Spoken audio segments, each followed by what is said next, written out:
Tugas seorang suami terbesar itu bukan ngasih makan istrinya.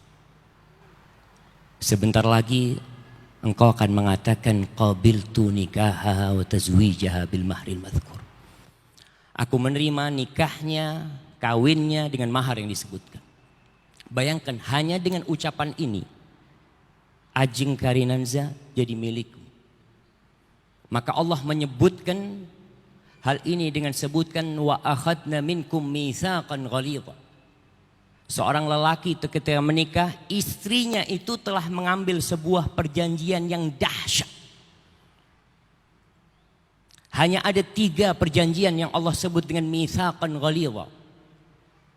Salah satunya adalah urusan pernikahan ini. Dan tugas terbesar seorang suami adalah membimbing, menggandeng tangan istrinya menuju ke surga Allah Subhanahu wa taala. Karena ada pelimpahan tanggung jawab. Ketika seorang lelaki mengatakan qabil itu selesai sudah.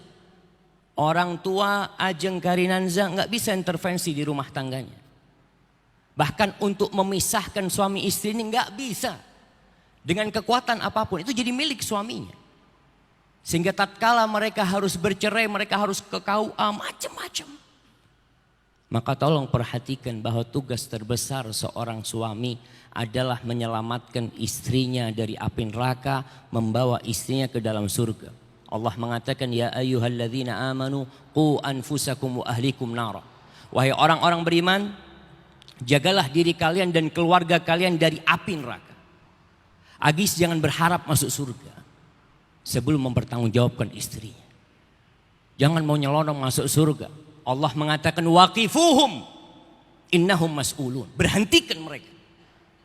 Suruh berhenti mereka di padang mahsyar. Mereka akan ditanya. Dan Rasul sallallahu alaihi wasallam mengatakan kullukum ra'in wa kullukum mas'ulun an ra'iyati. Semua pemimpin dan akan dimintai pertanggungjawaban atas apa yang dia pimpin. Warrajulu ra'in fi ahli baiti. Dan seorang lelaki itu pemimpin di rumahnya. Dan dia akan dimintai pertanggungjawaban tentang apa yang dia pimpin.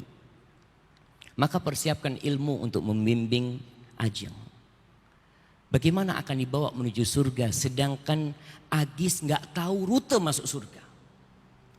Bagaimana membawa istri kepada Allah Subhanahu wa taala sedangkan Agis nggak faham apa yang diridhoin Allah dan apa yang dibenci oleh Allah Subhanahu wa taala. Maka seorang suami dituntut untuk belajar agama ini. Sehingga dia bisa menggandeng istrinya menuju surga Allah Jalla Jalaluh.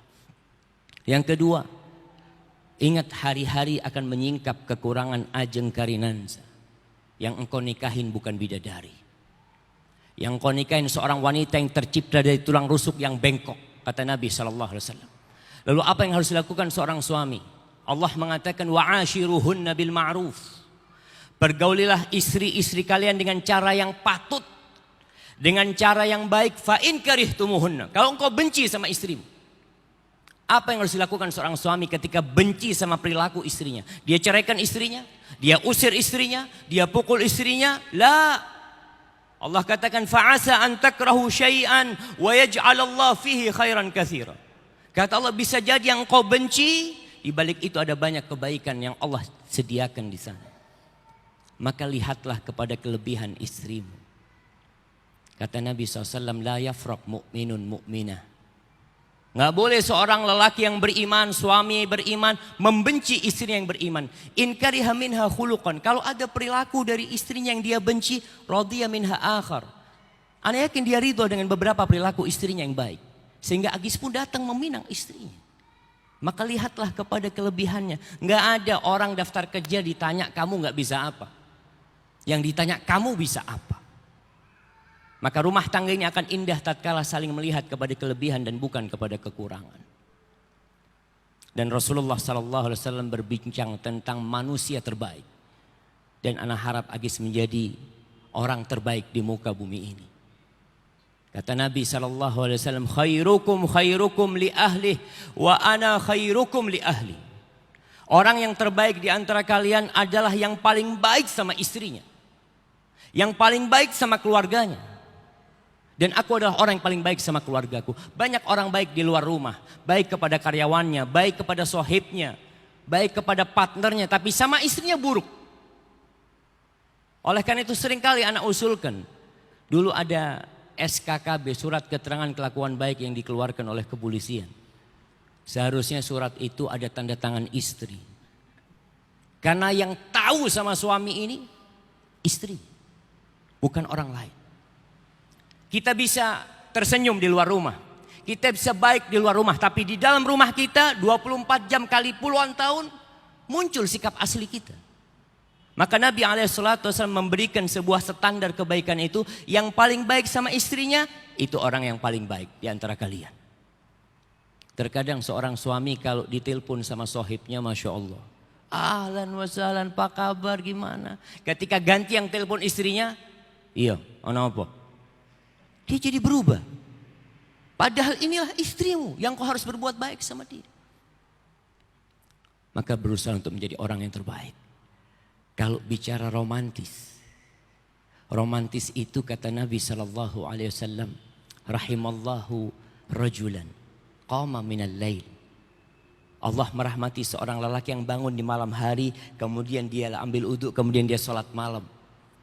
Setelah selesai sholat malam dia bangunin istrinya, dek, udah mau subuh dek. Kalau istrinya nggak mau bangun, diambilkan air, dipercikkan air di wajah istrinya. Untuk menghadap Allah Subhanahu wa ta'ala berduaan. Di akhir malam, tatkala doa mustajab pada waktu itu.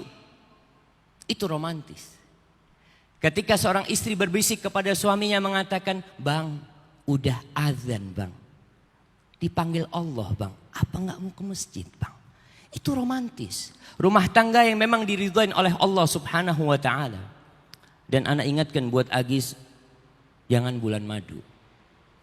Nggak ada dalam Islam bulan madu. Yang ada dalam Islam itu sampai mati madu. Kalau hanya sebulan madumu, setelah itu berantem terus. Banyak orang yang menghabiskan madunya sebulan di hotel mana, setelah itu tukaran. Maka nasihat anak, jadikan hidupmu dari hari ini sampai ajal menyebutmu semuanya madu. Dan semoga Allah meridhoimu. Barakallahu fikum. Adapun untuk Ajeng Karinanza Romadina, panggilannya apa Ajeng? Apa? Ajeng. Taib Ajeng. Sebentar lagi tatkala Bapak penghulu mewakili ayahmu untuk menikahkan. Ketahuilah bahwa surga dan nerakamu akan berada di Magista, di Agis. Rasulullah SAW mengatakan kepada seorang wanita dari kalangan sahabat, ditanya sama Nabi SAW. Setelah dia diskusi sama Nabi SAW, Nabi mengatakan, adzatu zaujin anti. Apakah engkau memiliki suami? Qalat na'am. Kaifa anti lahu? Gimana sikapmu kepada suamimu? La aluhu illa ma'ajiz. Aku tidak pernah mensia-siakan suamiku kecuali kalau aku nggak mampu. Lalu pesan Nabi SAW kepada semua wanita. Dan buat Ajeng hari ini, innama huwa jannatuki au naruki. Lihat, suamimu itu surgamu atau nerakamu.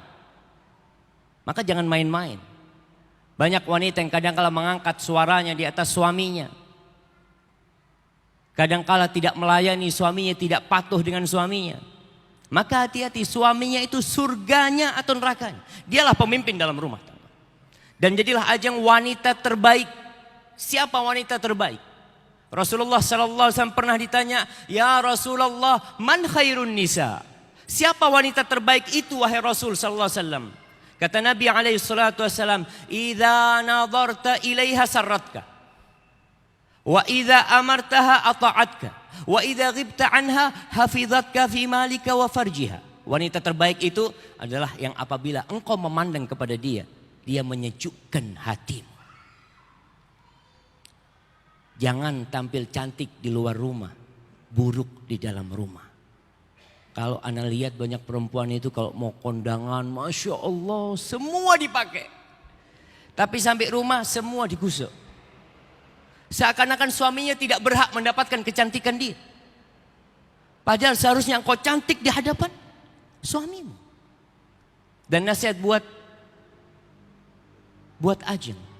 Kalau suami datang jangan ditanya dari mana. Tapi ditanya mau apa.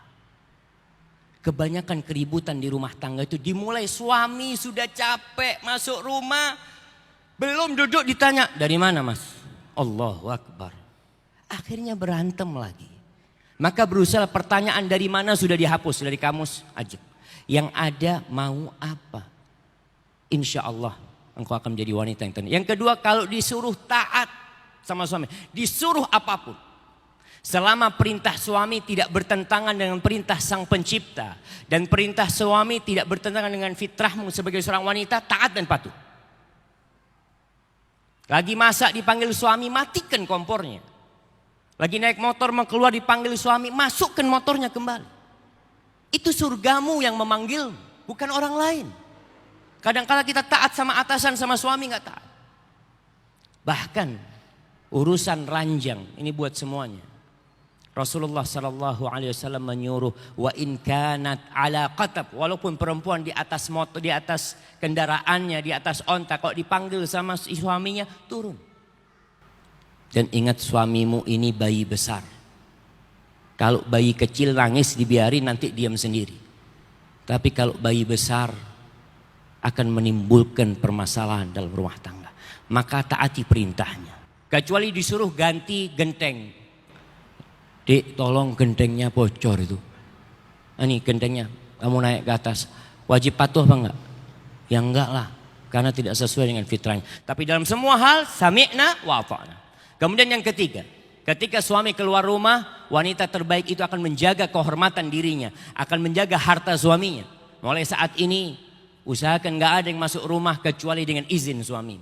Enggak ada lagi orang masuk rumah kecuali dengan izin suamimu. Nggak ada orang masuk ke Facebookmu, ke IG-mu, ke Twittermu kecuali izin sama suami. Boleh nggak masuk? Ini orang lain ini.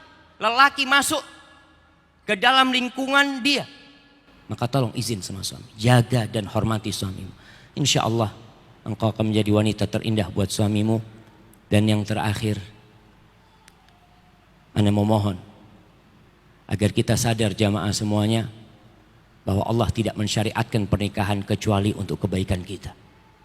Allah mensyariatkan pernikahan agar kita beribadah kepada Allah, karena tujuan kita hidup sejatinya hanya untuk mengabdi kepada Allah.